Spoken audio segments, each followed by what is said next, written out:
पहले इनका जन्म देखते हैं 14 नवंबर 1899 में इलाहाबाद में हुआ था।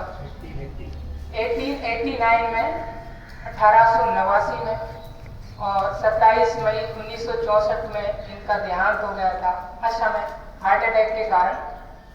और करीबन 17 साल इन्होंने प्रधानमंत्री के रूप में अपना योगदान दिया हमारे देश के लिए।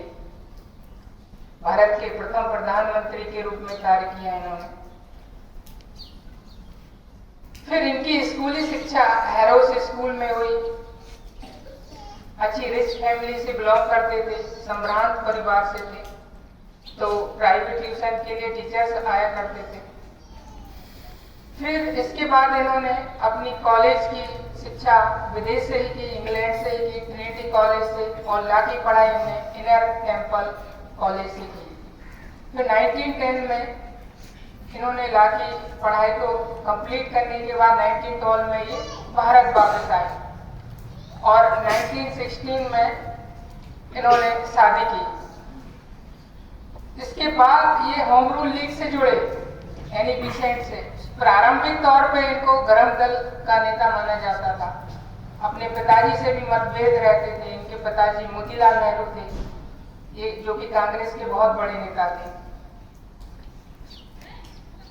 तो आगे चलते हुए इनकी विचारधारा थोड़ी लिबरल हुई और ये गांधी जी से मिले 1916 में, उसी टाइम। तो ये उनसे बहुत प्रभावित रहे और समाजवाद से इनका बहुत लगाव था। समाजवाद से भगत सिंह भी जुड़े थे, गांधी भी जुड़े थे, और भी लोग थे।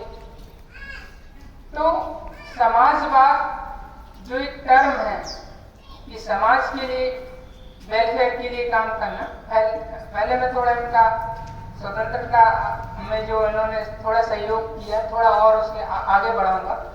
फिर 1920 में असहयोग आंदोलन जो कि नॉन कॉपरेशन मूवमेंट रहा, इसमें भी इन्होंने बढ़ चढ़कर भाग लिया और देश के लिए खादी जैसे वस्त्रों का उपयोग किया, विदेशी सामानों का बहिष्कार किया, या सरकार को सहयोग नहीं देंगे, इस विचारधारा पे आगे बढ़े।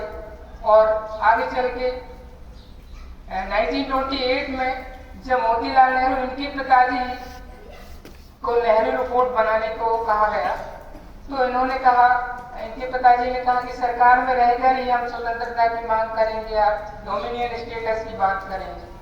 बट इन्होंने और सुभाष चंद्र बोस ने कहा कि हमें पूर्ण स्वराज की मांग करनी चाहिए और पूरे तरीके से